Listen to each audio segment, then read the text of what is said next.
అంటే నా ఫీలింగ్ ఏంటంటే సామాన్యంగా అందరూ అమ్మ గురించి మాట్లాడతారు. ఇప్పుడు అమ్మ నవమాసాలు మోస్తుంది, కంటుంది, మనని పెంచి పెద్ద చేస్తుందని. కానీ మన నాన్న వేలు పెట్టుకునే నడుస్తాం. చిన్నప్పుడు ఒక స్పానిష్ ఆర్ బ్రెజిలియన్లో ఒక సామెత ఉంది. ఏంటంటే చిన్న వయసులో ఒక 5 ఏళ్ల వయసులో 6 ఏళ్ల వయసులో ఉన్నటువంటి పిల్లలకి ఫాదరే సూపర్ హీరో. వాళ్ళ ఫాదర్ సూపర్ మ్యాన్ అనుకుంటారు. ఏమైనా చేయగలడు మా నాన్న ప్రపంచంలో సాధించలేదంటే ఏం లేదనుకుంటారు.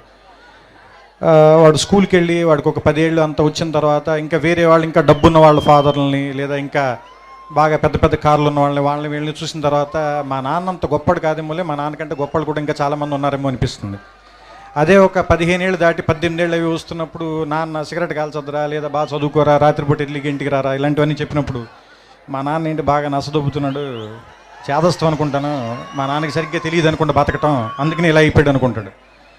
వీడికి ఒక 20 ఏళ్ళు 25 ఏళ్ళు వచ్చి ఒక అమ్మాయిని పెళ్లి చేసుకున్న తర్వాత ఒక ఫ్లాట్ రెంట్కి తీసుకోవటం, ఉద్యోగం చేయటం, నెలాఖరికి వచ్చేసరికి అప్పులు చేయాల్సి రావటం, బిల్స్ కట్టాల్సి రావటం, ఇలాంటప్పుడు నాన్న మనం మరీ అనుకున్నంత వేస్ట్ ఏం కాదనుకుంటే బాగానే మేనేజ్ చేసినట్టున్నాడు 4 పిల్లలు. కానీ మనకి దీనమ్మ ఇంకా ఒక్కడిని కూడా కనకుండానే ఇంత కష్టంగా ఉంది మనకి అనిపిస్తుంది. ఆ తర్వాత ఒక 35-40 దాటిన తర్వాత పిల్లలు కొంచెం పెద్దవాళ్ళు అవుతుంటే స్కూల్ ఫీజులు, రికమెండేషన్లు, ఆ తర్వాత వాళ్ళకి ఏదైనా ఒంట్లో బాగున్నప్పుడు రాత్రిపూట హాస్పిటల్కి పరిగెత్తటాలు, ఏదైనా ఒక కష్టం వస్తే డబ్బుల కోసం ఎత్తుక్కోవటాలు, ఇలాంటప్పుడు నాన్న గుర్తుంచి కళ్ళల్లో నీళ్ళు వస్తాయి. ఈ బాబు ఇన్ని కష్టాలు పడి మన అందరినీ పెంచి ఇక్కడ దాకా తీసుకొచ్చాడని.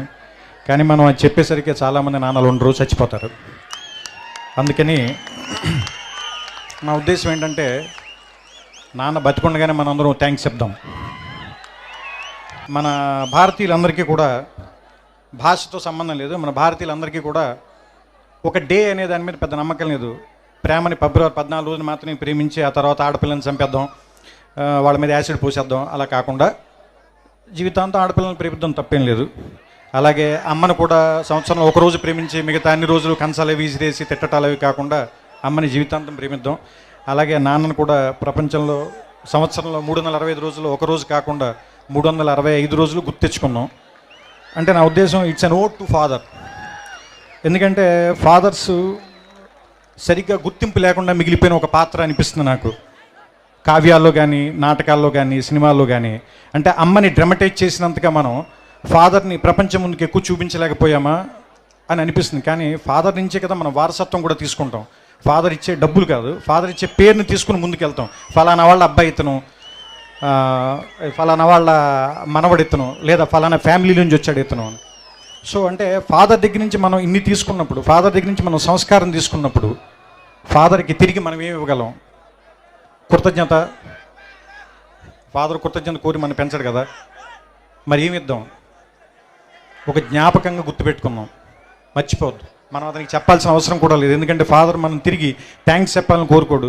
చిన్నప్పుడు ఆయన భుజాల మీదే నుంచుని ప్రపంచాన్ని చూస్తాం, ఆయన వేలు పట్టుకుని నడక నేర్చుకుంటాం, ఆయన ఒళ్ళో కూర్చుని చదవటం నేర్చుకుంటాం, ఆయన ఒళ్ళో కూర్చుని ప్రపంచాన్ని చూడటం నేర్చుకుంటాం. ఆయనతో పాటే ఆయన స్కూటర్ డ్రైవ్ చేస్తుంటే ఆయన ముందు నుంచుంటాం, ప్రపంచం మొత్తం మనమే గెలుస్తున్నాం అనుకుంటాం. ఆయన వెళ్ళిపోయిన తర్వాత ఒంటరిగా ఉన్నామని ఎప్పుడు అనుకోవద్దు. మన వెనకాల కనపడిన ఒక నీడలాగా నాన్న ఎప్పుడు మనతోనే ఉంటాడు.